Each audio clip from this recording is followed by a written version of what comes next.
Elhamdülillahi Rabbil alemin. Salatu vesselamu ala nebine Muhammed ve ala alihi ve ashabihi ecmain. Bugün Yusuf Suresi'ndeki ibaratlar, sabaklar, payda ala turgan nerseler bölüklerini ötüp atабыз. Бұл bölümde Şeyh Saadi Yusuf Suresi'nden paydalardı топ kitepçe kılıp жыйнак кылган. Бұл bölümde айтат, Yusuf aleyhissalam zindanda, türmödө жатканда, ошол жерде эки адам менен таанышып, алар Yusuf пайгамбардан адеп ахлакты, бир өзгөчө улуу мүнөздөрүн байкайт. Ага жакын болуп тартылат өздөрү. Алар башында Аллах Тааламга сыйынгандардан эмес, ар кандай буттарга же болбосо Аллахтан башкага сыйынуучу нерселерге ишенген адамдардан эле. Мына Yusuf пайгамбар түрмөдө жатып, ошол адамдар менен баарлашып, акыйкатты айтып, дават айтып аларга Аллах Тааламдын жалгыздыгын таңазалап, баяндап, мына ошол жерде ушундай методду колдонду дейт.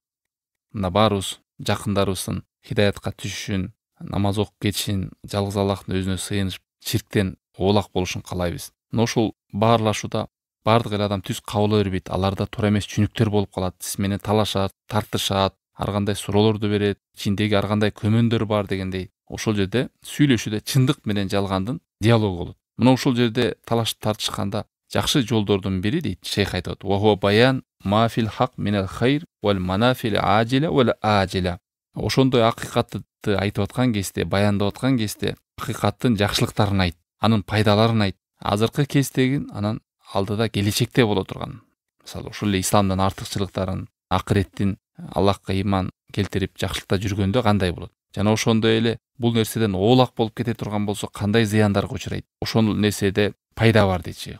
Бул Yusuf сүрөсүнүн 39-аятында Yusuf пайгамбар аларга кайрылып айтып атат. Эй, ушул түрмөдө, зынданда жаткан адамдарга, силерди карасак, Аллахка эмес, башка эле бир буттарга ар кандай кудайыңар эле көп экен. Эми карап көргүлөчү силердин ошондой ар кандай кудайларды топтоп алганыңар жакшыбы же каардуу болгон, жалгыз болгон Аллах Таалам жакшыбы? Бул эмне деген? Бул ишенимиңер туура эмес, эч пайда бербейт. Мунун арты зыян менен бүтөт. Жалган нерседен токуп алган нерсеңер, бул оюңар, бул түшүнүүңөр туура эмес. Жалгыз Аллахтын өзүнө гана сыйынгыла. Бириңер отко сыйынат экенсиңер, бириңер болсо буттарга, бириңер кабырга, бириңер өлүктөргө, бириңер ар кандай буюмдарга. Булар эч кандай өзүнө пайда бербейт го, зыян да бербейт, же өлтүрө албайт, же тирилте албайт. Бир жаны жок нерсе кантип бул нерсеге сыйынасыңар? Ар бир ошо тайпаңар бири-бирин жалганга чыгарат экен. Бардыгы адашкандар бул нерселер. Андан көрөкчө мунун баарын таштап, өлбөс, түбөлүктүү болгон, кудуреттүү болгон, каардуу болгон жалгыз Аллахтын өзүнө сыйынбайсыңарбы? Деп ушундай жол менен алардын түз жолго түшүшүнө, Yusuf пайгамбардын динине кайтууга себепкер болгон дейт.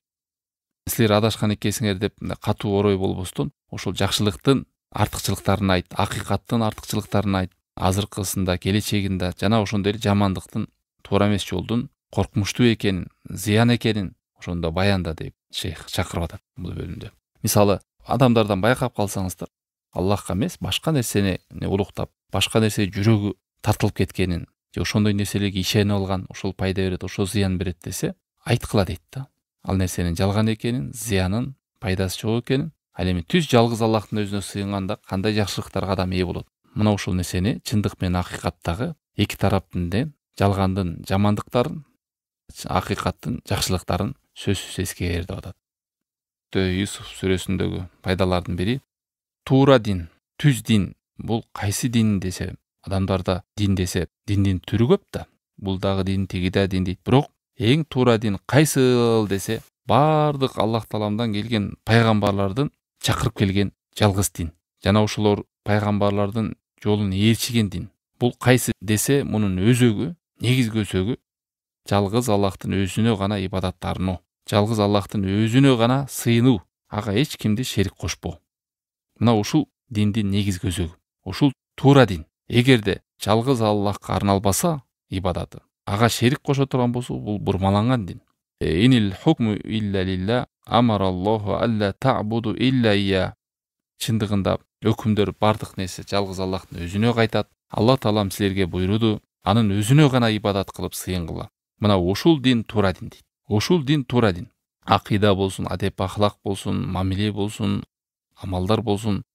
Эгерде ушул негизге негизделбесе, негизге курулбаса, ал дин туура эмес. Эгерде мейли адеп ахлакка чакыр, башка кандай жакшы сыпаттарга чакыр, бирок анын дининин ишеними, ибадаты жалгыз Аллахка арналбаса, Аллахка шерик кошуп, ошондой бир багытта кете турган болсо, ал бурмаланган пайгамбарлар чакырган дин эмес. Аллах таалам каалаган дин эмес ал. Ушул нерсени Юсуф сүрөсүндө да 40-аятында баяндаган.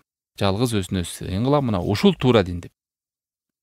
Андан кийинки бөлүмдө Юсуф сүрөсүндөгү ибарат сабактардан моюнга алуу, сезе билүү, шүгүр кылуу, мейли динде болсун, мейли дүйнөңдө болсун, кандай ийгиликке, кандай жакшылыкка жетсең, ошол нерсени Алла Тааламдын берип койгон түз эле мага жакшылыгы деп мойнуңа ал. Бул сенин бир кыйындыгыңан, же тажрыйбаңан, же акылдууңан, же бир өзгөчөлүгүңөн эмес. Мунун бардыгы дүйнөдөн бир ийгиликке жетесиңби, же динден бир элдин эрте баштагасыңбы намаз, же көп нерсени үйрөнгөнсүңбү, дүйнөдөн бир кандай кайсы бир деңгээлде же жакшылыктарга жеттиң, ошонун бардыгы маңдай терим менен же мындай эмес, ошонун бардыгы Алла Тааламдын сага берип койгон жакшылыгы. Далика мин фадлиллахи алейна. Пайгамбарлардын бардыгынын сөздөрү ушундай болгон. Кандай жакшылыкка жетип адамдар таң калган кезде, сиз мындай ийгиликке, мындай жакшылыкка, мындай өзгөчөлүккө кантип жеттиңиз десе, бул Алла Тааламдын түзмө-түз мага берип койгон артыкчылыгы же жакшылыгы деген. Жакшылыгына шүгүр кыламбы? Кандай ушул жакшылыкты колдоном?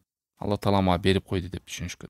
Канча мисал ден соолугуңуз бар, ырыскы, ислам дин эң чоң, ыйман, жакшылыктарга бет алып атканыңыз, ушул боюнча адам тилинде дагы, жүрөгүндө дагы Аллах Тааламдан жардам сурап, шүгүр кылып, мактоо айтып, дайыма жакшылыктарды Аллах Тааламга кайтаруу керек. Ал эми айрым адамдар Аллах Тааламга кайтарбастан жашоодо бир ийгиликтерди сыр катары сактап, анын бир өзгөчөлүк катары сактап, же адамдардан өзүн кыйын көрүп десе, анда ал адам адашат. Балким ошондой жакшылыктан эртеби кечпи айрылып калат адам. Ал эми жакшылыктарды Алла Тааламга таандык кылып, пайгамбарлар айтып келгендей, залика мин фадлиллахи алейна. Ал жакшылыктын бардыгы Алла Тааламдын бизге берип койгон фадылы, артыкчылыгы, жакшылыгы деп мойун алып жүрө турган болсо, анын жакшылыгы туруктуу болуп калат.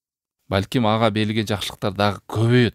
Эмнеге шейх бирде дин дедик? Кээде адам динде жүрүп дагы жүрөгүнө текебер келет. Алкаштарды көрөт, бузук адамдарды көрөт, ар кандай адамдарды көрүп, өзүн өйдөт тутуп, ошентип шайтан кирет. Ал эми дүйнөдө байлыкта керей адамдарды жалкоо катары көрүп, аларды кемсинтип, тили мененби же жүрөгү мененби, ошо жакшылыктарды ана көзүн май басып деп коет го кыргызда. Ошондой кадамдары барса, Алла сактасын, ал жакшылыктан коргалат акыры барып. Себеби жакшылык шүгүр кылса туруктуу болуп калат. Ал эми капырчылык кылып жакшылыкка шүгүр кылбаса, ал кайтып кетет.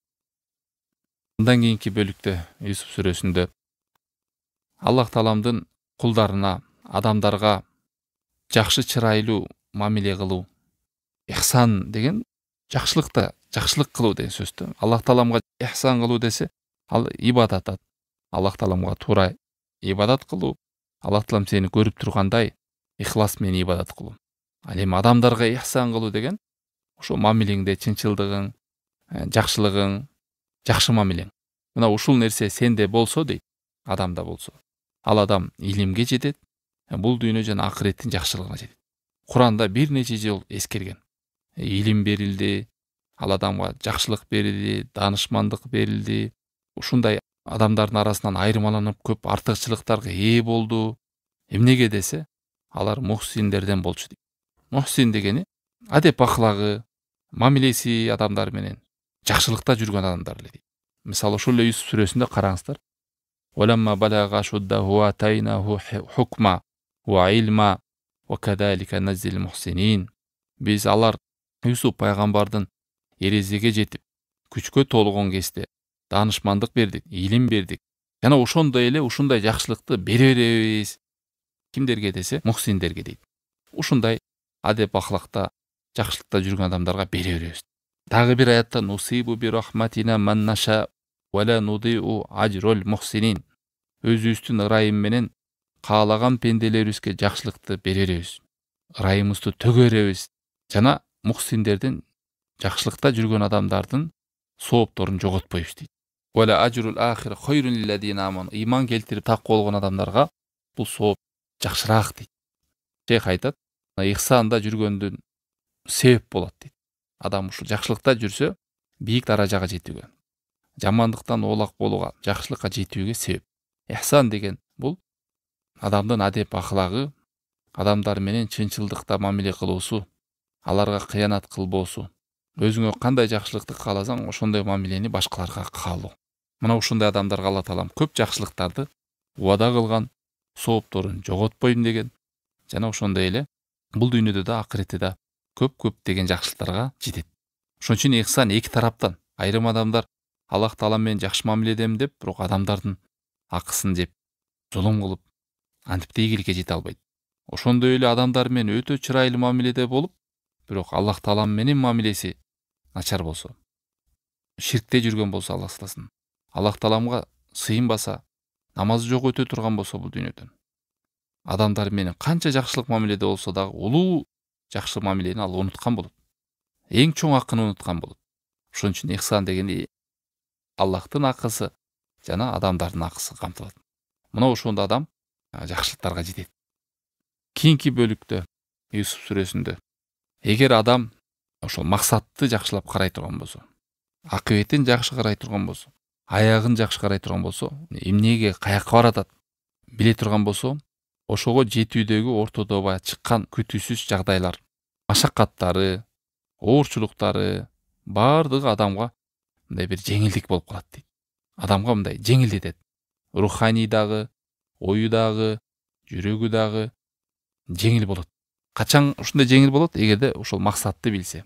Мисалы, шейх айтат, качан адам акыбетин биле турган болсо, мейли бул дүйнөдө жана акыретте болсун, ушунун артында бул дүйнө эмне экенин, намазды эмне үчүн окуп атабыз, бул дүйнө сыноо экенин, намазда болсун, ибадатта болсун, жашоодо ар кандай тоскоолдуктар, кыйынчылыктар болсо дагы ошолордон адам жеңил өтөт дейт. Бул Юсуф сүрөсүндө 15-аятында «Ваухайна илейхи латунабби аннахум би амрихим хада ва хум ла яшурун». Биз вахий кылып кабар бердик Юсуфка дейт. Бир туугандары кудукка таштап салды да, өлтүрөбүз деп таштап салганда ошо вахий түшкөн. Юсуф пайгамбарга кабар түшкөн. Сен кайгырба, ойлонбо, кийин бир убакыт келет, сен ушул кабарды аларга, ушул абалды кайрадан кабарлайсың. Алар муну сезишкен жок, муну билишпейт дейт. Мына ошондо Юсуф пайгамбардын жүрөгү тынчтыкта болду. Кыжалат болгон жок, корккон жок, тынчтанган жок. Кандай абал болсо дагы сабыр кылып, ошондой кыйынчылыктардан, сыноолорго сынып калбай көтөрүп кетти. Мына ошондой эле мусулман адам биз баарыбызга тиешелүү жашоодо. Жана мурунку сабактарыбызда айткандай, бул дүйнө сыноо экени, акыретке эгин эгүүчү жай экени, лакад халакна линсана фи кабат, чындыгында адамды биз кыйынчылык үчүн жараттык, сыноого жаралды. Жакшылык келсе шүгүр кылыш керек, кыйынчылык келсе сабыр кылыш керек, күнөө кылса истигфар кылыш керек деген нерсени түшүнсө адам, ихласты түшүнсө, адамдар менен мамиле кылууда, соопту жыйноодо жалгыз Аллахтын ыраазылыгы үчүн кылыш керек экен. Мына ошондо адамга жеңил болот. Кайсы бир деңгээлде жүрөгү тынчтыкта болот. Ал эми мындай максат болбосо, адамдар менен мамиле кылса деле кыйналат. Бирөөгө жакшылык кылып келип, сага кылбай койсо, жүрөгүң ооруйт, жакшылыкты түшүнбөйт экен деп. Көп нерседе, ибадатта болсун, бүгүн бар, эртең таштап салат. Качан ушундай туруктуу болот?